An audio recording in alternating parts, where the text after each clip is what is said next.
todos bem-vindos a mais um Desafio Leitor Proficiente. Hoje nós vamos analisar o conto As Pérolas, de Lígia Fagundes Telles. Nós estamos nessa sequência de muito conhecimento, de realmente o rememorar e o prestigiar a obra dessa importante escritora. Então eu gostaria de te convidar a realmente mergulhar nesse texto, a realmente buscar essas conexões, essas simbologias tão importantes que fazem com que a gente possa ter uma leitura muito mais crítica, uma leitura muito mais proficiente e que de fato faz a diferença na constituição da sua análise. Então, vamos lá. Nós tivemos já a análise de Verde Lagarto Amarelo, já fizemos a análise do conto A Janela, e hoje nós vamos analisar As Pérolas. Lembrando que hoje também nós teremos mais uma análise que será do conto O Menino.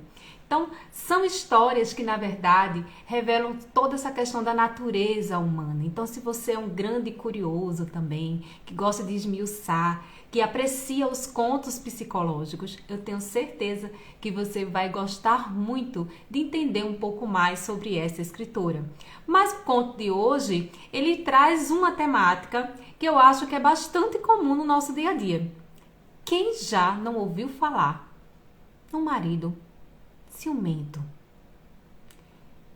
Você conhece alguém que tem mais ou menos esse perfil? Aquela pessoa que gosta de ficar criando coisas na cabeça, imaginando o que poderia acontecer, mesmo sem ter certeza absoluta, mas ao mesmo tempo achando que existe uma certeza que é fruto dos seus pensamentos? Esse conto aqui me fez lembrar do nosso célebre grande escritor brasileiro chamado Machado de Assis. Por quê? Porque em Dom Casmurro de Machado de Assis, nós temos um personagem que se aproxima um pouco desses devaneios, dessa fixação pela ideia de que pode estar sendo traído ou que pode vir a ser traído. No caso desse conto As Pérolas, não seria algo tão concreto o entendimento de que a traição estivera acontecendo. Mas, ao mesmo tempo, esse marido sofre só em imaginar, em pensar que, de repente, a sua esposa Lavínia irá se encontrar com o tal Roberto. Esse homem que ameaça, né, esse relacionamento entre ele e sua esposa. Em Dom Casmurro, nós temos Bentinho, né? Temos lá ele totalmente fixado numa ideia de que Capitu poderia tê-lo traído com Escobar e como isso também o atormenta. Então, nesse sentido, eu achei que todo esse sofrimento baseado numa possível traição realmente tem uma ligação com esse romance Dom Casmurro de Machado de Assis. Claro que cada um com suas peculiaridades, a formação e constituição dos personagens não é idêntica, claro, né? São personagens diferentes, mas que tem sim pontos bem parecidos. Inclusive tem uma passagem que depois eu vou mostrar para vocês que fala sobre a questão na verdade, a mãe de Tomás, que é esse personagem que eu tô falando para vocês, ela tinha como característica prever coisas. E sempre quando as coisas aconteciam, ela dizia: eu sabia. Inclusive o marido ficava até chateado se você sabia. Então por que você não fez para tentar atrapalhar essa situação aí ou fazer com que não acontecesse? Aí ela vai sabiamente e diz que existem coisas que não é preciso fazer nada. Como se elas fossem realmente seguir o seu curso, seguir o seu rumo. Não poderia atrapalhar. Isso tem essa fala, que na verdade é um pensamento do próprio Tomás, rememorando como a sua mãe se comportava em relação a essas coisas que ela pressentia. É a chave da atitude de Tomás no final do conto. Mas vamos lá, em linhas gerais, nós temos Lavínia, que é essa esposa, se arrumando diante do espelho. Ela vai a uma reunião, a gente percebe que no meio da conversa, do diálogo entre Lavínia e Tomás, que é o esposo, ela está muito animada e satisfeita para ir a esse encontro, porque acredita que é sempre a mesma coisa, que não tem nada de extraordinário e que, enfim, ela não está demonstrando, pelo menos para ele, que está muito afim de ir, mas que vai como se fosse uma espécie de obrigação. E aí ela começa a se arrumar. Quando ela está se arrumando diante do espelho, um dos primeiros pensamentos de Tomás é sobre o fato de que ela está mais magra, mais bonita.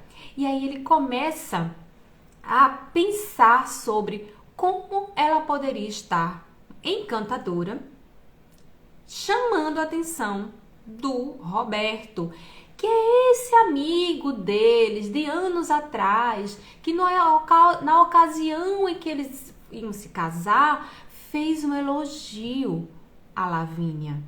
Então a gente vai percebendo que, na verdade, não é que de fato, ou pelo menos no plano da realidade do texto, estivesse acontecendo alguma coisa, mas tudo isso é fruto de todo um sofrimento, de como esse ciúme ele chega a ser de fato irracional e causa uma dor e causa até uma raiva, uma repulsa, uma angústia por parte daquele que se sente lesado.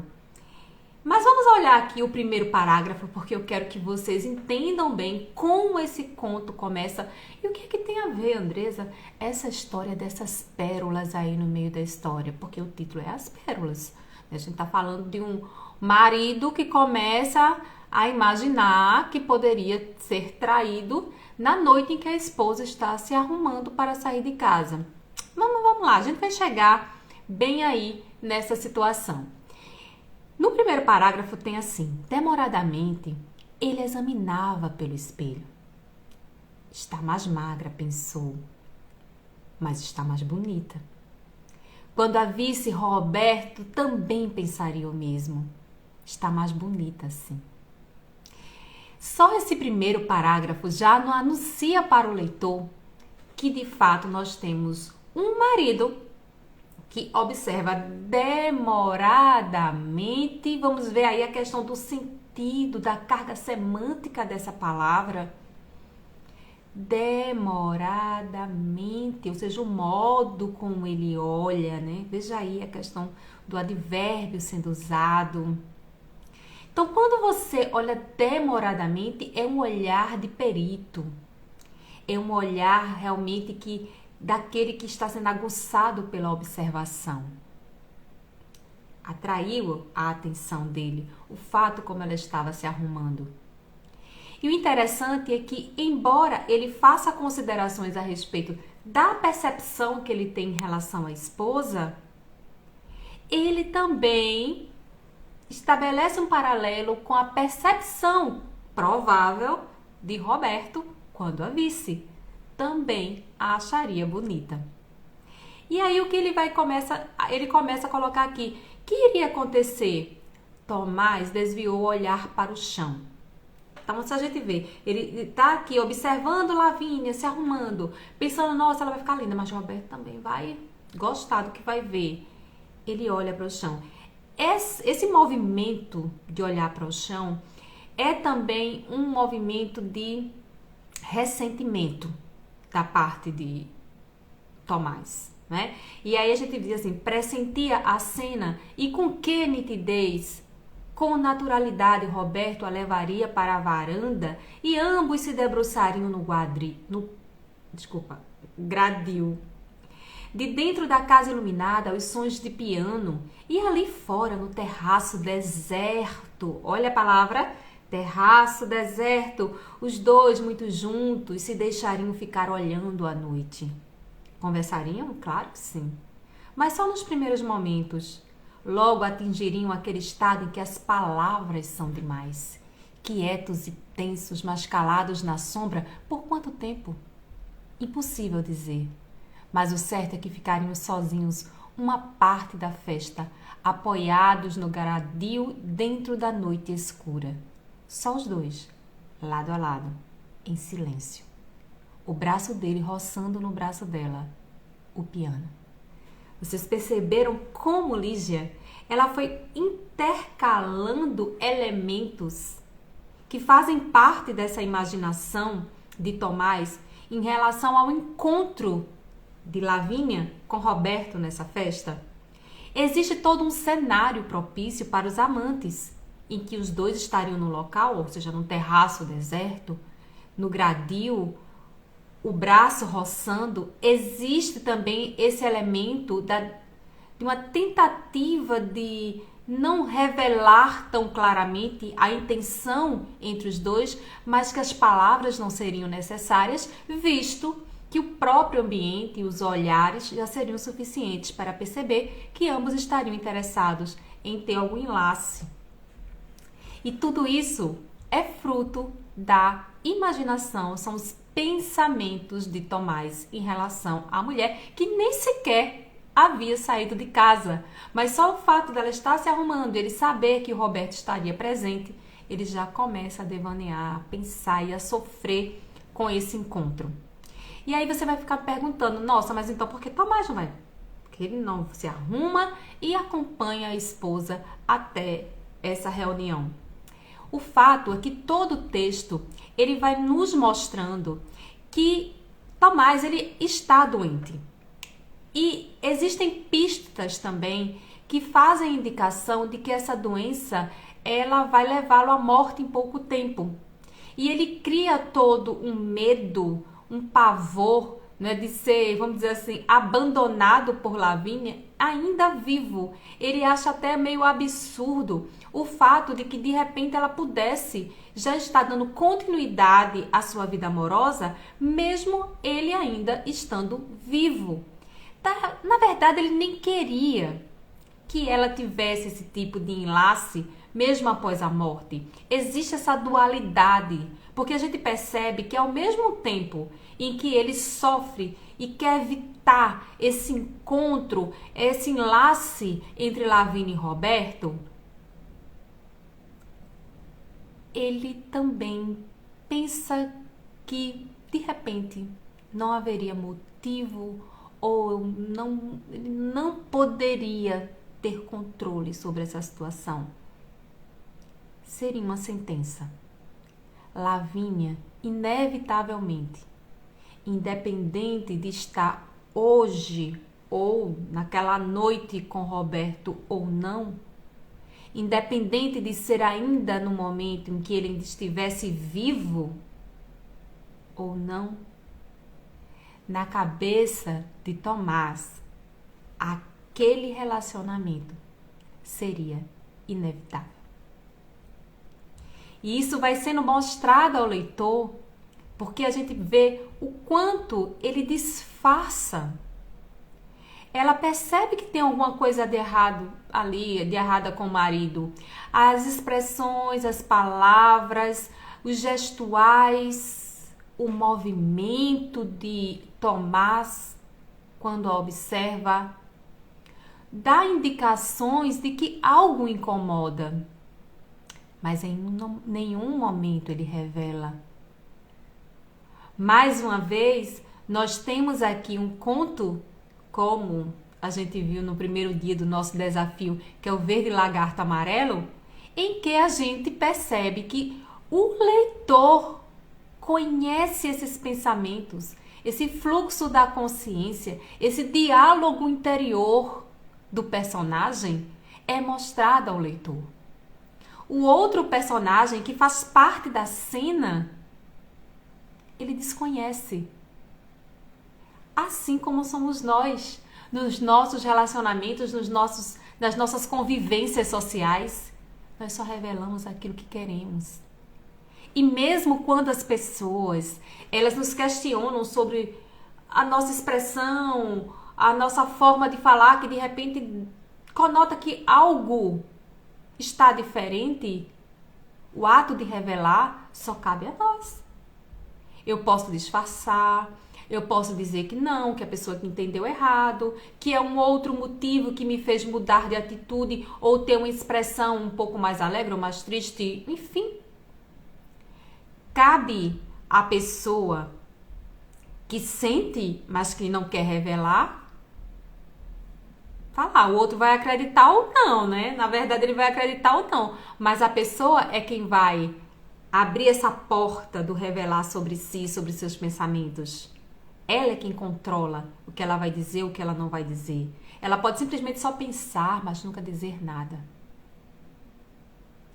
Mas a maneira como ela se comporta também pode, como o próprio Tomás colocou, dizer muitas coisas. Mas onde estão as certezas dessas coisas?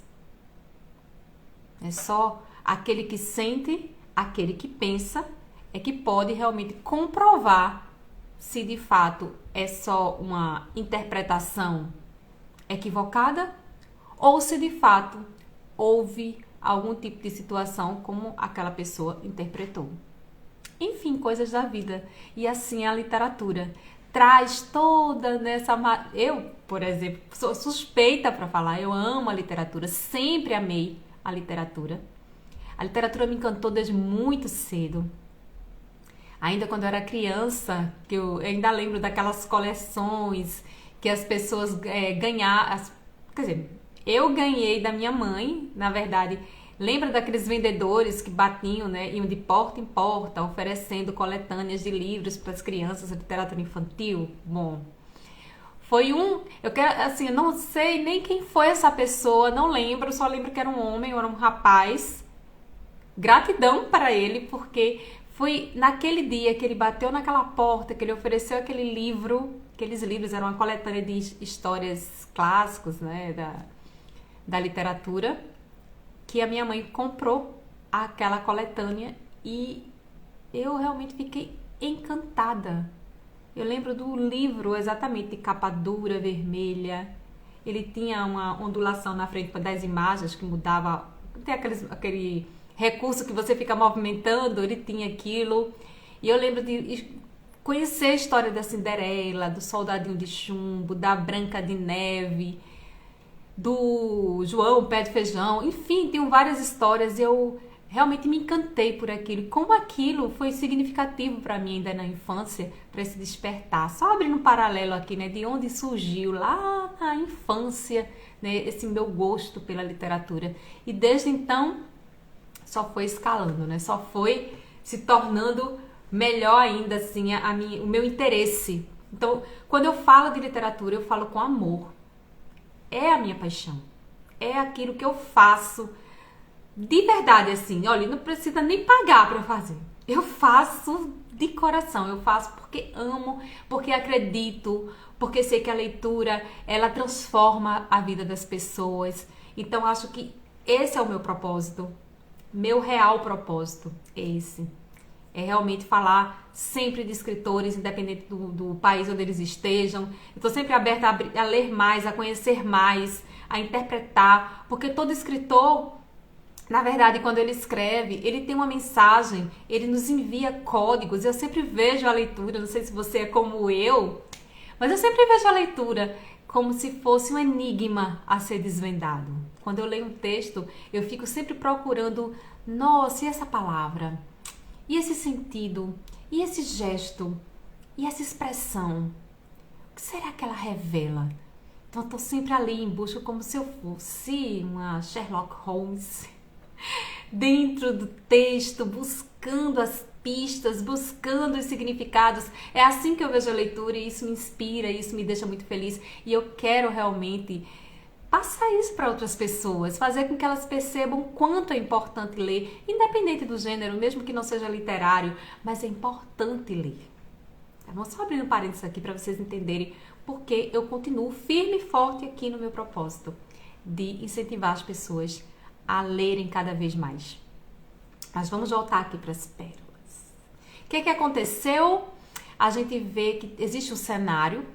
Existe um homem ciumento, atordoado, ele está doente, sabe que está prestes a morrer, provavelmente vê aqui que ele não teria muito tempo de vida, mas ele disfarça o tempo todo. Mas ela percebe que tem alguma coisa errada. Inclusive, ela pergunta para ele, tem um diálogo aqui travado entre os dois, e a gente vai ver mais uma vez aquela composição que Lígias faz tão bem, que é entre o plano de diálogo entre os personagens e o contraponto com as memórias ou pensamentos de um desses personagens. E isso tudo é mostrado, claro, a nós leitores, que ficamos sabendo de tudo, enquanto que o outro personagem lá só deduz algumas coisas, mas não tem certeza de nada. Então, ela pergunta para o marido: Tomás, você está se sentindo bem? Que é Tomás? Ora, ela faz essa pergunta porque percebe que a maneira como ele estava olhando para ela no espelho fazia com que houvesse fisicamente uma demonstração clara de que ele não estava bem. Estava pensando em alguma coisa que estava tirando lhe tirando daquela zona de conforto, né? Ou seja, algo desagradável estava sendo pensado por ele. E aí ele estremeceu. Agora a Lavínia, que o examinava pelo espelho. Então, pelo espelho, ela olhava também o marido. Não se preocupe, disse ele, passando a mão pelo rosto. Preciso fazer a barba. Veja como ele tira o foco, que a gente chama do assunto satélite. Alguém está falando de alguma coisa e o outro vai e busca uma outra coisa que não tem nada a ver, só para desviar o foco da atenção do que realmente está acontecendo. Tomás, você não me respondeu, insistiu ela. Você está bem? Claro que estou bem. A ociosidade é miserável, ociosidade daqueles interrogatórios. Você está bem? O sorriso postiço. Estou bem. A insistência era necessária. Bem mesmo? Oh, Deus! E a gente vê que existia, provavelmente, entre eles, já essa prática de estar bem, o outro ficar fingindo que estava tudo ok, mas não estava. Então, é como se fosse mais ou menos um padrão de comportamento deles, e ele reflete também sobre isso. E aí diz assim: não quero nada, isto é, quero viver, apenas viver, minha querida, viver. Isso ele pensou. Ele pensou, ele não disse. Porque, na verdade, a angústia também desse homem, além da questão de prever que morreria, né, que a esposa ficaria aí para ter um outro relacionamento, para dar continuidade à vida, ele queria viver, ele não queria se afastar de Lavínia, ele não queria, enfim, sair desse plano. Ele queria continuar vivendo, mas ele sabia que isso não era mais possível. Isso causa também um movimento, né, de angústia dentro desse personagem. E aí ele diz, aqui o texto coloca que ele esfregou a almofada na face, relaxou os músculos, uma ligeira vertigem turvou-lhe a visão. Fechou os olhos quando as tábuas do teto se comprimiram num balanço de onda. Esboçou um gesto impreciso em direção à mulher. Veja que é uma questão, que são sintomas, inclusive, se a gente for analisar, físicos que ele sente. Nesse tormento, eu quero viver, minha esposa está aí se arrumando, vem pra festa, vai se encontrar com o Roberto, tudo isso de uma vez só, né? Então ele sofre com essa questão. E aí ele diz que está se sentindo bem, ela pergunta, que ela diz, na verdade, né, afirma que pensava que ele estava sentindo alguma dor, era uma dor, mas psicológica, né? Aí ele diz: dor não, mas eu estava mais era pensando. Isso ele revela. Estava mais era pensando. E aí ele faz uma colocação aqui que eu acho interessante, que ele diz que seria triste pensar que enquanto ele estivesse apodrecendo na terra, ela caminharia ao sol de mãos dadas com Roberto. Então veja as coisas que ele está pensando e como ele sofre com isso. E aí ele começa a colocar a questão da música, do cenário, de ser o mês de outubro, de ser primavera, ou seja, falando da questão do amor, né, de todo aquele ambiente que seria propício à relação de Roberto e Lavínia quando se encontrassem, tivessem alguma coisa entre eles. E depois ele coloca aqui, cruzando os braços com gesto brusco, ele esfregou o pijama nas axilas molhadas, disfarçou o gesto, alisando as axilas, como se sentisse uma vaga coceira, cerrou os dentes. Por que nenhum convidado entrava naquele terraço? Por que não se rompiam com estrépito as cordas do piano? Ao menos, por que não desabavam a tempestade? Vocês lembram lá de Verde Lagarto Amarelo? Quando naquela situação totalmente complicada, existe um desejo de que alguma coisa livrasse o personagem de alguma situação, né? Então a gente vê que mais uma vez esse recurso é usado. Então ele coloca aqui, nossa, alguma coisa poderia acontecer para que o que eu imaginei, idealizei, não se tornasse verdade, porque era tão real para ele que eles iriam estar naquele terraço juntos, num clima de romance, que ele agora já começou a entrar num desespero, achando que, nossa, alguém não poderia entrar, o piano acorda, sei lá, alguma coisa, tinha que acontecer um desastre, uma tempestade, algo para que aquele encontro entre os dois não ocorresse de fato. O interessante é que ele projeta isso na mente dele, mas é algo que ele acredita que vai se concretizar, que vai ser real. E aí ele fala sobre a noite, ela diz que está tudo bem, e aí eles falam da lua, e ele diz que ainda por cima a lua estava encantadora, né, naquele dia, para que eles pudessem estar ali criando uma situação. E aí, quando ela fala que vai ser uma chatice, que ela não estava nem com vontade de ir para essa festa e tudo isso, ela ainda está se arrumando, tá, gente? Ele vai e coloca assim: ai, né, essa reunião, na verdade, ela fala, né? Ai, essa reunião, estou com tanta vontade de ir como de me enforcar naquela porta. Vai ser uma chatice, Tomás, as reuniões são sempre tão chatíssimas. Tudo igual, os sanduíches de galinha, o uísque ruim, o ponche doce demais. E Chopin?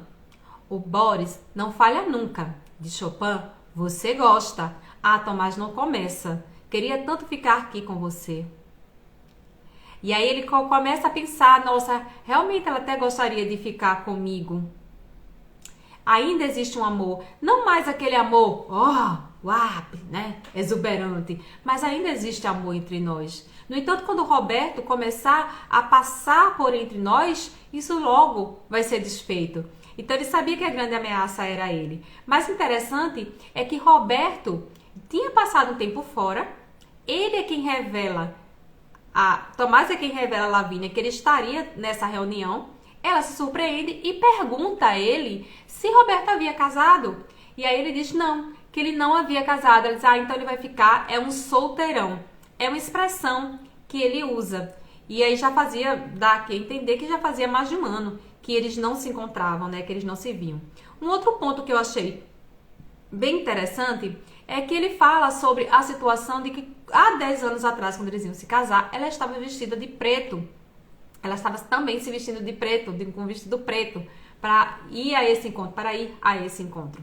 E aí o interessante é que quando ela está vestida, ele lembra desse encontro quando ela estava vestida de preto e estava com o colar de pérolas. E quando foi abordada por Roberto, Roberto disse que ela estava tão divina, tão linda naquele dia, tão excepcionalmente linda naquele dia, que poderia até casar de preto. Eu entendi aqui que o próprio Tomás, ele ficou, enfim, não gostou do tanto elogio assim para a noiva, que ela era noiva dele nesse período. E até casar de preto, se a gente for observar, a gente sabe que o preto tem muito a ver com a questão do luto também. Parecia que tudo se encaixava para que provavelmente ela fosse ficar viúva. É uma possível conexão aí, que é colocada dentro do texto. E depois a gente vai observar que cada vez mais ele vai ficando atordoado com essa lembrança do passado. E até chega a citar que os dois poderiam ser até como ratos. Ele solta a palavra e ela diz ratos. Aí ele cria uma história de que numa casa onde ele estava tinha uns ratos e começa a contar uma história. E ela diz assim, ai credo, que assunto mais sem graça, não gosto de rato e tal. E ele vai desconversando essa parte. E aí ele volta mais uma vez, quando ela coloca assim, que coisa horrível, Tomás, que ele fala desse episódio dos ratos. Aí ele diz, há piores.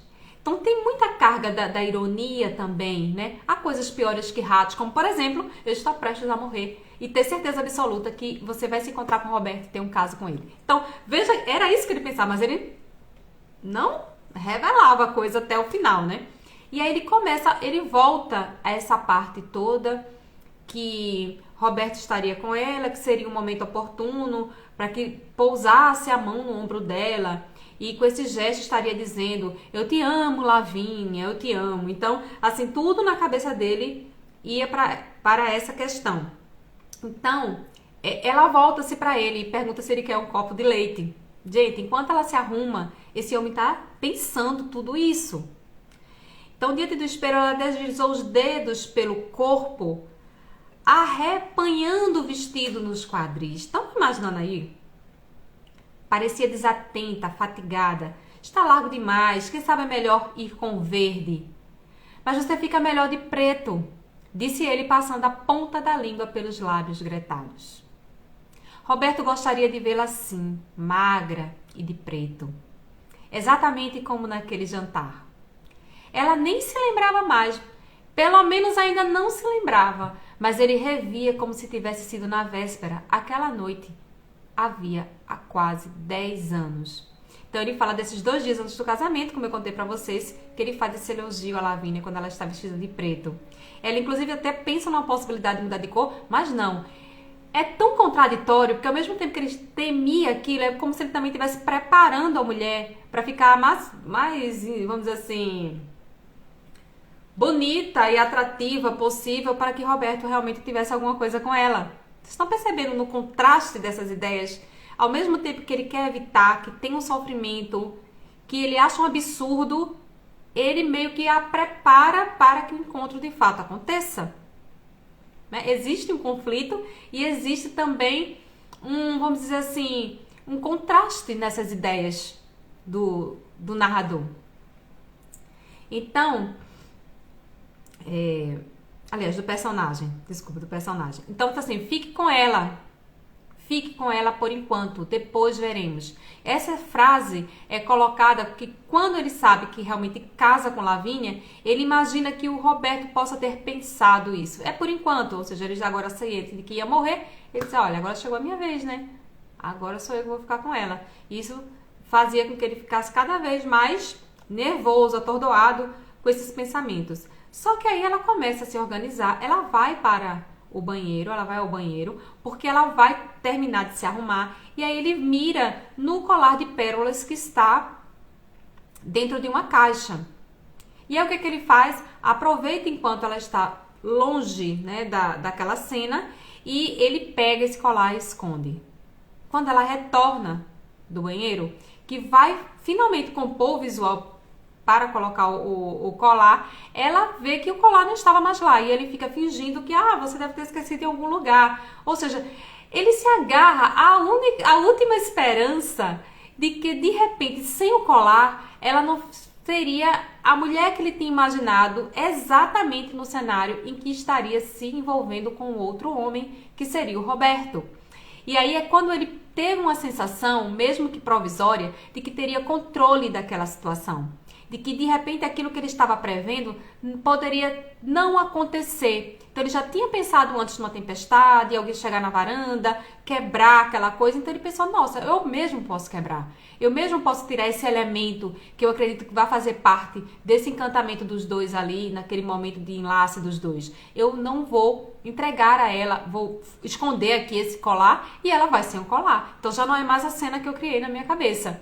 Então, quando a gente organiza aqui e traça paralelo com o que aconteceu com a rememoração dele em relação à mãe, inclusive tem uma expressão que eu acho bem interessante, não sei se eu vou conseguir achar aqui tão rápido, mas fala sobre que a mãe...